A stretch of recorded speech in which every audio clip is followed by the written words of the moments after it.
जिसको कश्यप जी से उनके गुरुदेव कह रहे कि जिसको इस मनुष्य जन्म में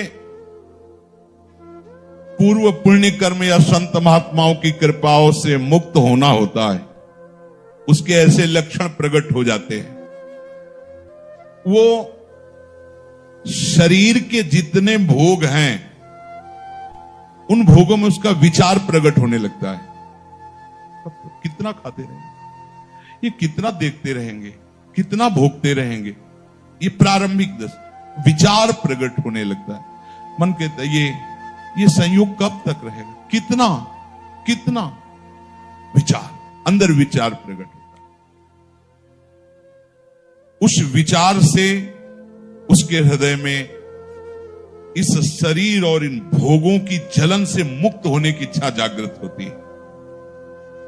अब वो दानम व्रतम ब्रह्मचर्यम यथोक्तम ब्रह्म धारण, राधे राधे बोलते रहें और बाबा जी के प्रवचन को आगे बढ़ाते रहें और सुनते रहें।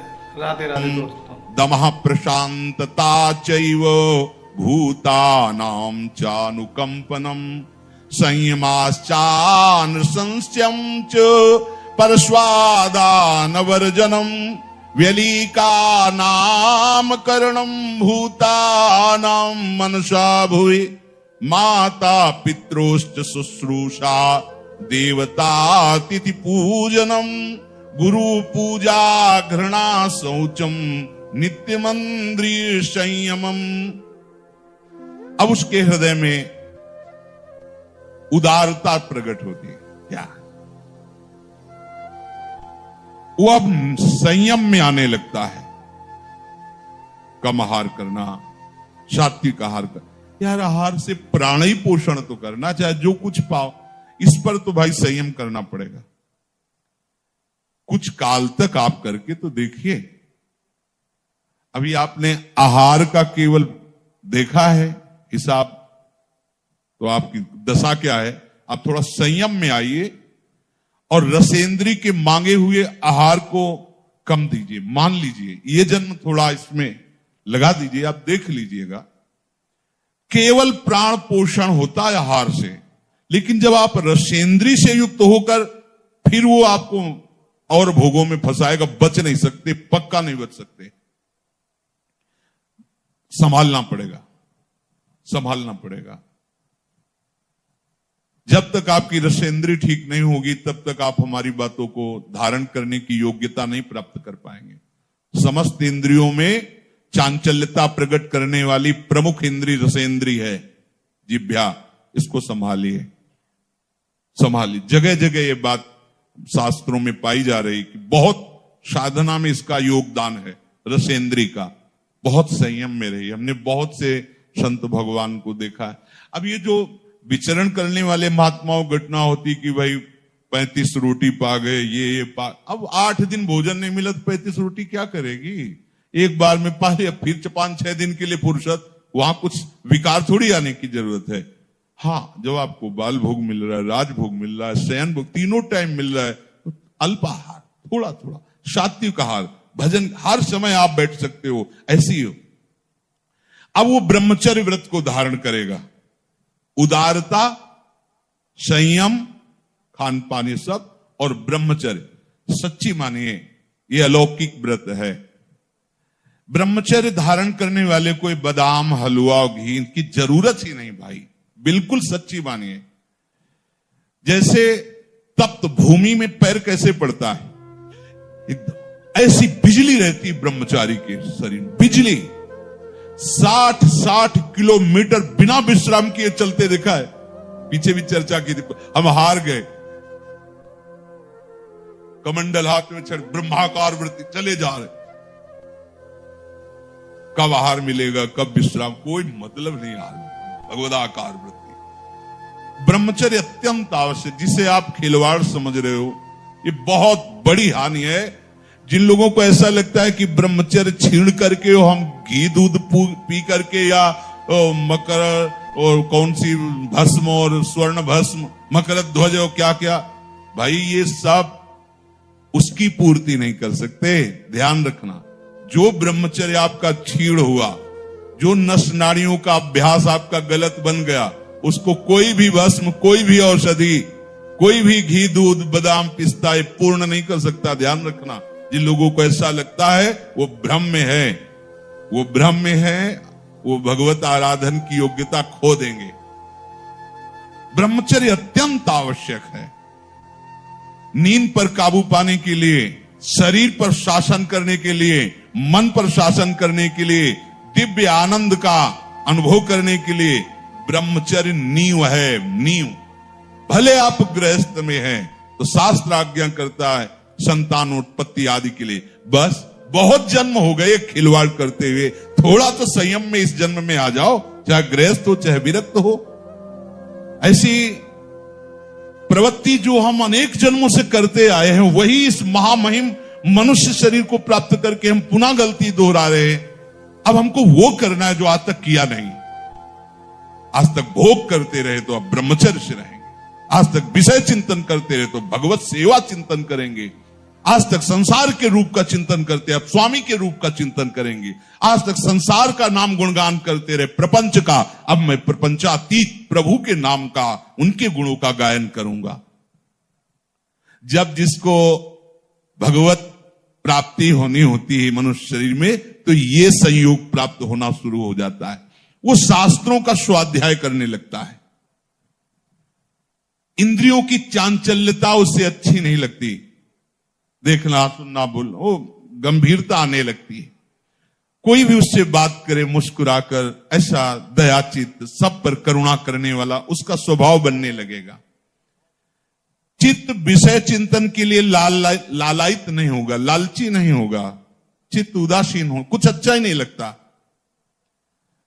स्वभाव में कोमलता, दूसरों से कुछ लेने की इच्छा का त्याग, किसी को भी मन से भी दुख ना पहुंचाने की सोचना, मन से भी किसी को दुख ना पहुंचाने की नहीं, किसी को मन से भी दुख हम ना सोचे कि भगवान देखो हमको गाली दिया, अपमानित किया, इसको ऐसा नहीं, ऐसा भी नहीं। सद्गुरुदेव भगवान की पूजा, पवित्रता का स्वभाव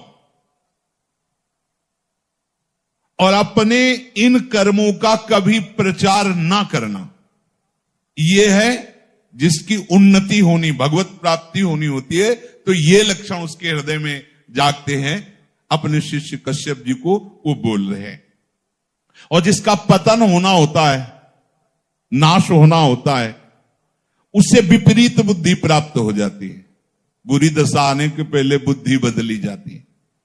उसके हृदय में विपरीत दशा जागृत होती है। विनाश काल में बुद्धि व्यावर्तते चास्य विनाशे प्रत्युपस्थिते, उसकी ऐसी बुद्धि में उल्टी भावना आ जाती कि कब तक ये सब, अरे भोगो यार, भगवान को मिलना होगा मिल जाएंगे, ना मिलना ना, सामने भोग उपस्थित, भोगो। उसमें धैर्य नहीं रहता। ये लक्षण बताए जाते हैं जिसको पतन के मार्ग में जाना होता है, उसके ऐसे लक्षण होते हैं। वो अपने धैर्य को नहीं बनाए रखता।